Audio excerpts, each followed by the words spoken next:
Hey, so another amazing episode of the Blind Ambition podcast with Jack Kelly.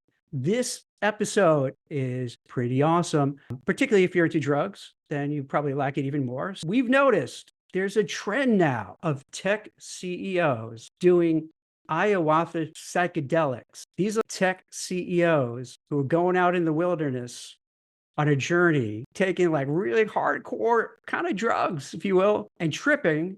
Now, some of them say, like, hey, by doing this, it frees me and opens it up, and my mind is expanding. Others, there's reports that they're kind of fried, and within like a year, they're not even a exec anymore. They're not a CEO. They just disappear. Rick, what do you see? Because you're tied into this whole world in the tech space. Are you seeing people on Blind doing psychedelics, going on acid trips? What do you see happening? There is no firsthand experience. But on Blind, there are folks exploring it. There are startups, almost like a telehealth, where they'll actually mail you ketamine and it's in a kind of controlled environment. So there's these crop of startups that are coming out and they're coming out for a reason, right? There's Interesting. obviously a demand there. They're trying to serve and take advantage of this perhaps openness to mind altering or substances. It's so interesting you said that because I interviewed some doctor a while back who would do that. He would administer ketamine and psychedelics. And then to top it off, he was doing it in the metaverse as well. So this was, Oh, wow. yeah. So it was kind of, it wasn't that awkward. You're sitting in an office or lying on a couch or whatever it is, like psychologist there doing something. Yeah, it's a wild thing where it does seem like some people really feel that this opens up their mind and completely changes. Like Sam Altman in particular saying that his whole life was different. He's unhappy and not, by doing these psychedelics really changed him. Now, who knows if that's true or not? I mean, that's a quote that he put out there. I don't know if he's saying that to be trendy or trying to be cool, or maybe this is like a new thing that's going on. What's interesting is these ketamine startups, they are clinician Mhm. supervised and they're primarily marketed as a way to help with burnout, anxiety, depression. I read your story in Forbes Mhm. about ayahuasca and these tech execs that are taking it, and they're talking about being able to transcend into another realm of thinking, Mhm. right? There is this concept, I don't know if you've heard about it, Jack, but it's Mhm. become especially trendy in the tech circle. It's called neuroplasticity. Have you heard of it? I've heard it, but I don't really know what that's about. It's this theory that in your brain, you have this ability to adapt and change, Mhm. almost like plastic Mhm. can be, quite a versatile material, right? In terms of being able to adapt. It can be, hard form, soft form, whatever. It can mold it into whatever shape or form you'd like. So neuroplasticity is this brain's ability to adapt and change throughout life, right? There's other terms like growth mindset that are related. And the idea is over time, there's this journey in your life where ideally you're learning new things or trying new things. And folks have started to think, is ayahuasca, is ketamine, or are these types of things an unlock for that potential? Can you do it faster, get there faster and kind of adapt and think outside the box, so to speak? It's interesting because the same way we talked about Waymo in the last episode about going into a Right. driverless car. And I was very honest about saying I would be leery. I love driving. I love being in the driver's seat, not so keen on being in a driverless car. Similarly, in the past, I never had like mushrooms or acid or what have you, because to me, the risk reward is not there. Like the risk of Yeah. something, getting some brain damage compared to like opening up my mind now and everything's different. Personally, that's like where I put like a stop on. I don't want to really take something and all of a sudden my mind is fried. But what about you, Rick? Do you think would you dabble in some of these psychedelic kind of stuff? I think I'm a bit more of a nerd and I worry about the social legal consequences, right? Mm, There are instances out there where you have founders, CEOs, executives, even in the tech industry, even someone like Elon Musk where you can lose a bit of your career, right? There was a journal article reporting how the board of Elon's companies at Tesla, SpaceX, what have you, were concerned about Elon Musk's drug use.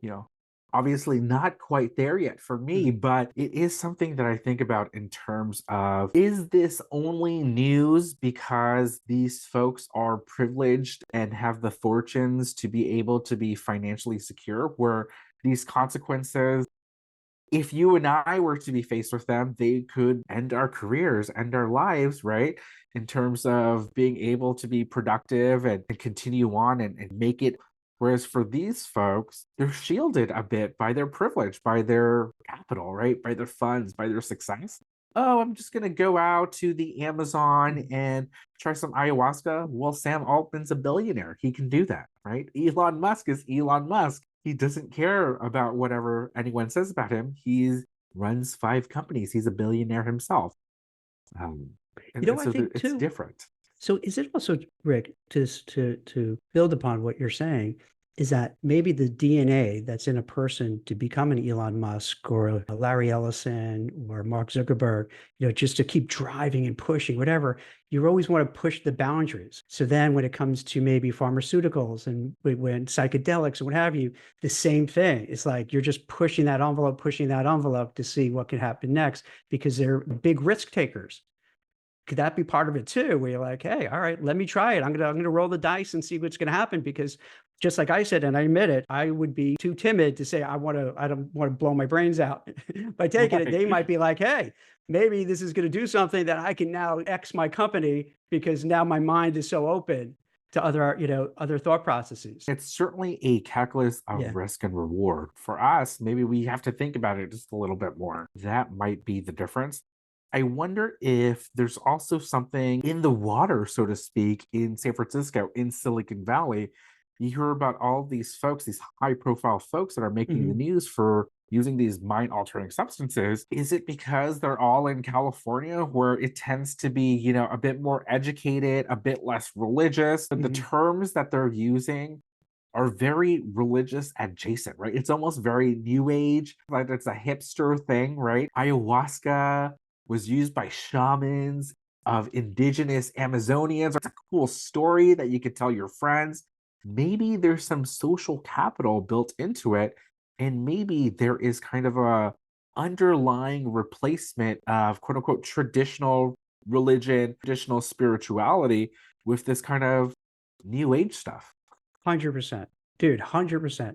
Because what I've noticed from when I was a kid, when I was a kid, you would hear people talk about heaven and hell. Like, when was the last time someone ever said to you, oh, you're going to go to hell, but mean it, like you're going to go to hell, fire and Right. brimstone, And think about, like, people really don't go to church as much anymore, to temple anymore. And yeah, I think they're trying to replace that feeling, because people do want to feel part of something.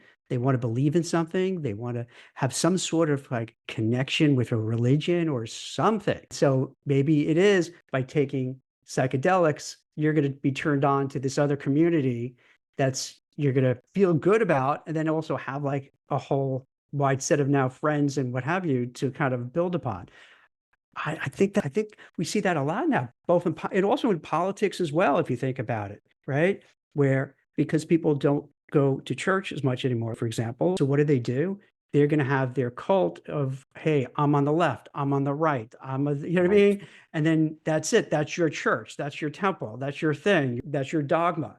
So like, I wonder if this is just like you're saying, an outgrowth of how you could belong, how you could be part of something, and how you could believe in something, even if it could be somewhat dangerous, or it could open up your mind. What you said, I kind of want to explore the sense of community that you mentioned, that folks are so longing for that sense of community, that sense of identity, that sense of self esteem. I wonder if there is kind of an ongoing crisis in this world, especially among young men, right? Like we see it on Blind. The blind community does tend to skew a little bit more male, a little bit more middle age or early middle age. And these folks that are coming up and saying, I make $1 million. We kind of make fun of them a little bit because, like, oh, boo-hoo, $1 million. Yeah, right. But underlying, I wonder if there's a theme of the kind of unspoken question of what's next. Where like I did everything that society has Mhm. told me to do. I got the great job. I went to the like fancy school to get my great degree. I go to work every day, and there's no sense of higher purpose or mission or these other values that seem to guide maybe someone like you or me that are a bit more maybe established in life, maybe a bit more mature. And for these younger guys, they're doing everything right and they just seem unhappy. And they seem like, well, where's the end of the bargain for me? I feel like I did my part, but I'm still dissatisfied. Perhaps ayahuasca, ketamine, these other substances are a way to kind of fill that void, right? Of community, of esteem, of understanding your identity, even. That makes a lot of sense because what ends up happening is you feel, let's take the blind community, which the folks on blind, you know, technologists, software engineers, and what have you, who are making anywhere from 200,000 to a million plus. And then, so you're thinking, hey, I'm at Meta and I'm making $600,000, but I'm seeing other people saying I'm at whatever cool company, prestigious company that's making 800,000. So all of a sudden you're 600, where you thought is fantastic. Now you're like, huh. And you feel like, huh, I'm a little behind. What the heck? So you're right. It's this thing where you just, because you don't have anything else to look at, what are you doing? You're pinning yourself to how much you're earning, what's your total compensation, what's your net worth. And then you're judged by that and you're judging yourself by that. And then if you look around and people are making more than you, all of a sudden you're not feeling so good. It's a warped thing, but that's what ends up happening when you don't have other ways to say, like, going back, like we talked about earlier, you know, having a church, going to temple, going to a mosque, going to whatever, and then just saying, okay, this is not just about money. This is about more enlightenment without the drug taking, but more enlightenment, more Right. knowledge, giving back to community and things like that. So I think a lot of people, particularly young men, what I see, they're lost. Now, put aside the ones on blind, but what I've been seeing is that the younger generation, Gen Zs and, let's say younger millennials, they are just gone. Like they're not going to college. They're sitting home in the basement of the parents. They're playing video games. They're just smoking weed. They don't date. They're not getting married. It's such a huge change. But meanwhile, for women, they're outpacing men by a long shot. They're more college grads than women. They're more graduated, from graduate schools to law schools to having careers, all that kind of stuff, where the men are just falling behind. And maybe that's another reason why people may kind of say, hey, let me try some of that ayahuasca. maybe I gotta, maybe there's something to, maybe I gotta do something to break out of this. I gotta get out of my basement. I gotta stop playing video games, watching porn, and just figure out a way to get on with my life. Right. I mean, I'm no, psychologist or psychiatrist, but it seems like underlying it is a sense of I don't know what my purpose is. Yeah. Right.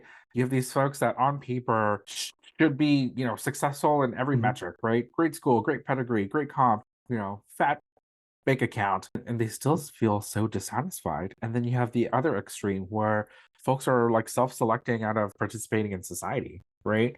Where they're not working, they're not going to school, they're just hanging out. Mhm. They don't know what their purpose is either. I would recommend, rather than considering ayahuasca or these Mhm. substances to kind of fill that void, to do some deep introspection, right? Of saying, actually doing an inventory of what matters for you. And it's okay if it's not this traditional, I'm going to have this great job and marry a person and start a family, but it just needs to make sense to you. And once you identify what that is, go after it. It took me many years to figure out what that looks like for me, but I'm so much happier now that I Mhm. figured it out, right? In terms of actually, I know that my spiritual comes from religion and I Mhm. have a community around that. I give back in the community in other ways. We do this podcast where we're just not talking heads that are trying to Mhm. sell you something or just, I don't want to hear myself talk all the time, but it's to give back, right? And help others almost become a mentor at scale. And I know, Jack, that's very important for you Mhm. as well. also a father, right? It's setting up that next generation to be successful. And I'd like to say this might be our calling. So what made you decide? So you said you had to find your way. Like what was the switch that you said, all right, here's what I need to do to feel comfortable in my own skin and not have to kind of be jealous of this person over there who's doing this or that. Yeah. How did you switch that on? It was a journey that started in college, really, Mhm, where that is for me where I figured a lot of things out. I mhm, think it's almost cliche where college in America is this time for many folks. They're living on their own for their first time. They have to pay the bills for the first time. They have to do their laundry. They have to kind of learn how to be an adult. And for me, learning how to be an adult was grappling with being away from my family and having my own mhm. identity instead of being the little brother or instead of being the son. I was just my own entity, right? I was just Rick, and I had to grapple with that. What does that mean? I went to a college where I actually didn't have that many folks from my high school attend. I went to Berkeley. Not too many folks went to Cal from my high school. So I actually had to start from scratch, building a social circle, having very little social capital, um, trying to figure out what I wanted to do in my career pretty early on, really having to tackle all these hard questions at once as a 17, 18-year old on your own was quite Yeah. challenging. And so it was almost this speed run of life for me. It reminds me, we were talking a little bit before the show, and Christine was teasing me about influencers because I'm like, oh, I don't influences. Who's this? Colin, whatever. What's her name again? Chris, whatever. Chapel Run. Chapel Roan, right? Like, and I'm like, oh, well, I don't follow influencers. And then she brings up, well, what about, and threw out like different names. And I'll give you an example. What you were talking about is something Jordan Peterson, and you've heard of Jordan Peterson, right? Yes. Right. So he calls it like the hero's journey, where you have to leave your home. You have to go Yes. out on your own and build your own path. And while you're doing it, it's not going to be easy. It's going to be hard. And there can be all sorts of obstacles and problems, what have you. But you have to do that to become, for us, you and I are guys. So Yeah. for women too, but since it's us two talking, to be a man, you have to be able to go out there and do that, that hard stuff and make something for yourself.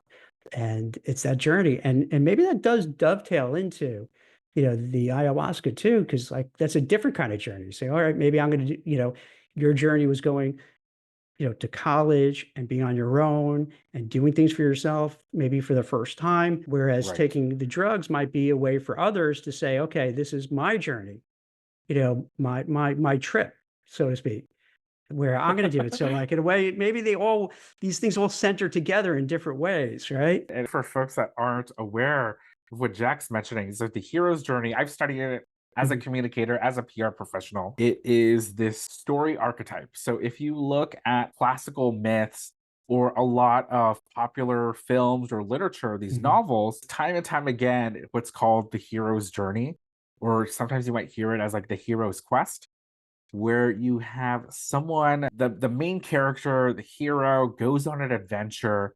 There's a decisive crisis or event, this threshold where they cross from the known world to the unknown. And by overcoming that crisis or that event or that issue or that crisis, they return home changed, mhm. transformed, the better, more mature, whatever. Now that I've explained it to you, any kind of film in popular culture, any kind of Mhm. book that's popular, you can almost apply this framework, and nearly every story is kind of ends up being framed in that way. It's kind of the human dilemma, right? Like this is how it all plays out, right? Where we're all trying to find some meaning and purpose. We try to find out who we are. We try to kind of learn more about ourselves and then try to be the best person you could be. Like, don't compare yourself to others. Just compare yourself. Where are you better today than you were yesterday? And that would be the comparison. So you don't feel bad about yourself. Like, oh, look at Elon Musk. I'm never going to be like him. Boo hoo hoo. Right. I'm such a loser. It's really just playing your own game and doing what's right for you. And I think it's really helpful maybe for the not only the people I'm blind, but just in general, because we share this podcast all different platforms. The advice I would give to people is find out what you really want, not what your parents want you to do, not what you think you should do, not like what social status says you should do, but find out like, Right. what you're good at, what you love doing. It really is to find that combination of like what I like to do, what I'm good at, and be the best you can at it and just go after it and not worry about what that person is doing over there, or that person is saying, what that person is thinking about you, or how much more money are they making, or they're at a cooler job. Just block it all out. And that's just like so great for your mental health and emotional well-being. I really like that advice. Thank you for the wisdom, Daddy Jack. Well, that's what happens when you're dad and you have a son and a daughter, and you just try to give them advice and stuff. So you have to kind of think about it and help guide them too. And it's not easy. Just as a dad, it's not easy. It's hard. And I think that's the journey that's really important for all of us. And we learned it without taking ayahuasca, which is insane. But I really do think it is like all of these things, they're replacements, and we just need to do the hard work. For those guys, for Sam Altman, for Elon, it's taking these drugs. For us, it might just be trying to understand and reckon with who we are and who we want to be. And sometimes it's breaking these norms that other folks put on us. And that's okay. Yeah, I'm so glad we had this conversation because, it's so easy to say, oh, these tech rich CEOs are just going on a journey and doing drugs. But like we're able to break it down and say like, oh, why they're doing it and how this also relates. Right. So for any, it could these ideas that we're talking about could be shared and for people to actually take action and make their lives better. So I think this is kind of cool. Even though let's be honest, it would have been easy to be poking fun at them, right? Oh, look at these rich guys, or just doing drugs. Right. But it really does like open it up to really figure out like what we're just really trying to find meaning and purpose and fulfillment, and happiness and choosing the right paths. I'm hoping that this is like a positive thing that people can take away from what we're talking about. I hope so too. And for those folks that are listening, we wish you the best of luck, and we really appreciate you coming on our journey to really like understand who we are as people, professionally, personally, along the way. And hopefully the blind ambition is a part of that. Awesome. Thanks everybody for joining. That's it for The Blind Ambition. If you enjoyed the show, please leave us a 5-star rating and a review. And don't forget to subscribe wherever you get your podcasts. Thanks for listening.